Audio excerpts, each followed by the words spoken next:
Continuando con nuestro estudio del Sermón del Monte, seguimos con la sección de la justicia del reino, el cuerpo del sermón, la parte más importante y más extensa. Ya hemos visto varias cosas y empezamos a hablar de los ejemplos que Jesús usa de la justicia mayor que la de los escribas y fariseos y ejemplos que vienen de la ley. Y vimos ya dos de ellos, el que tiene que ver con no matarás y el que tiene que ver con no cometerás adulterio. Eh, y ahora continuaremos.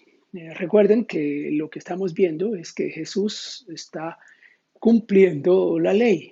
Y hemos dicho que cumplir la ley en este contexto significa darle su pleno significado, su significado más profundo, que resulta ser mucho más desafiante, que va al fondo de las motivaciones y de las actitudes internas de las personas. Bueno, el siguiente ejemplo que Jesús trata tiene que ver con el divorcio, la enseñanza sobre el divorcio. ¿Cómo sería la justicia mayor en relación con este tema? Bueno, este tema está relacionado con el tema anterior, con el tema del adulterio, y de hecho aparece en esta sección el tema. Algunas versiones de la Biblia no hacen ninguna separación entre esta sección y la anterior, como que estuviera hablando de lo mismo. La cuestión del adulterio se extiende hacia el tema del divorcio también, porque el versículo 31 comienza con el conectivo de también, es decir, continúa la cosa.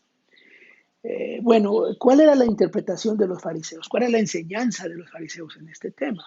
Los fariseos interpretaban que el divorcio es permitido siempre y cuando haya una carta de divorcio, un requisito legal, digamos. Aparentemente esta era una práctica común entre los judíos y un asunto doméstico que no iba a los tribunales, no se dilucidaba frente a los jueces, sino era una cuestión doméstica. Por tanto, el esposo, y en este caso es el varón el que da el divorcio, nunca es la mujer en este contexto de esta cultura.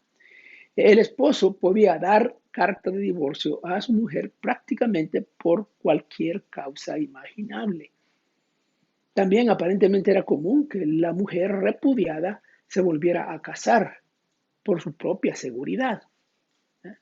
Probablemente nadie se había puesto a reflexionar sobre las implicaciones y las ramificaciones éticas de estas prácticas, de estas decisiones. Por eso Jesús escoge este tema y enseña de nuevo contraculturalmente. ¿Cómo interpreta Jesús? Jesús es contracultural en todo lo que ha enseñado hasta aquí, pero en esta enseñanza parece que se hace un poco más evidente, porque va en contra de la práctica común dentro de la sociedad judía. Según la enseñanza de Jesús, el divorcio es prohibido, punto, salvo, y ahí está una cláusula de excepción, por causa de fornicación. El matrimonio fue establecido por Dios para formar una relación permanente entre un hombre y una mujer. Por lo tanto, el divorcio no debería ser considerado una opción para los discípulos del reino. Esta enseñanza de Jesús hay que entenderla también a la luz de otras enseñanzas, como el tema de resolver conflictos para tener libertad de adoración que se enseñó hace un momento Jesús en otra de sus ejemplos que usó al principio. Bueno, otra enseñanza, versículos 33 al 37 de Mateo 5, es sobre los juramentos. Otra enseñanza interesante. Esta enseñanza está relacionada con el tercer mandamiento, los 10 mandamientos. No tomarás el nombre del Señor tu Dios en vano. Pero también otras leyes. Hay otras leyes en Levíticos, en Números, Deuteronomio, que hablan del tema de los juramentos. Jesús hace una especie de condensación o compilación de varias leyes sobre juramentos en esta sección, para dar una enseñanza general válida para toda clase de juramentos. Bueno, ¿cuál era la interpretación de los fariseos? Los fariseos habían elaborado una intrincada y muy conveniente manera de cumplir o no cumplir con los juramentos. Ellos decían que sí se debe cumplir los juramentos, pero a la luz de lo que Jesús dice a continuación, aparentemente los fariseos habían definido con mucha exactitud qué clase de juramentos eran inquebrantables y cuáles no, con el objetivo malicioso de engañar, incumpliendo así alguna promesa. Este legalismo permitía romper promesas siempre y cuando no tomaran la forma exacta de un juramento inquebrantable. Por ejemplo, jurar por el nombre de Dios era un juramento inquebrantable, pero jurar por el cielo o por la tierra, no. Jurar hacia Jerusalén era inquebrantable, pero jurar por Jerusalén, no. A veces los fariseos engañaban deliberadamente a los demás, apelando a esta intrincada y conveniente manera de clasificar los juramentos.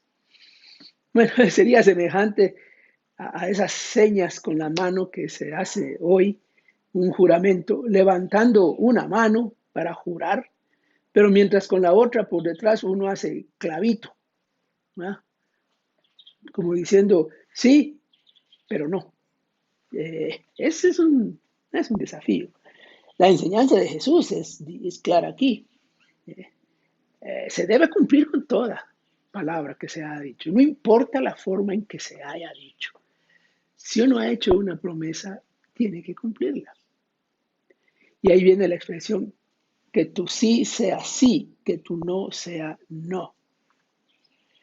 Bueno, Jesús no está diciendo que no hay que jurar. Él no está en contra de los juramentos realmente. De hecho, los juramentos se hacen, se encuentran a lo largo del Nuevo Testamento. Ahí, Pablo mismo hace juramentos.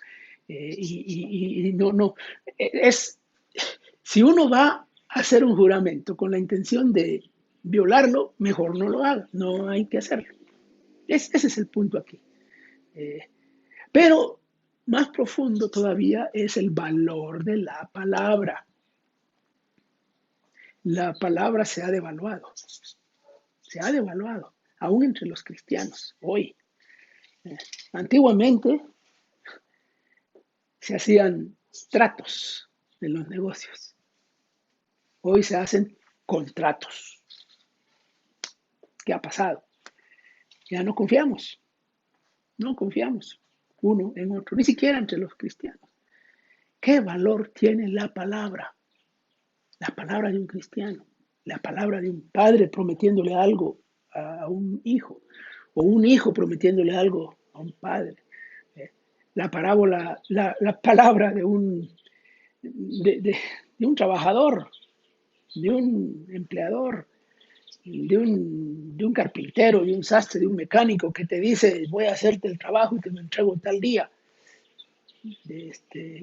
¿Cuánto vale la palabra? ¿Creemos en la palabra? Bueno, ese es un desafío tremendo que tenemos nosotros ahora. Y vamos a parar por ahí con este video para continuar con otros más adelante.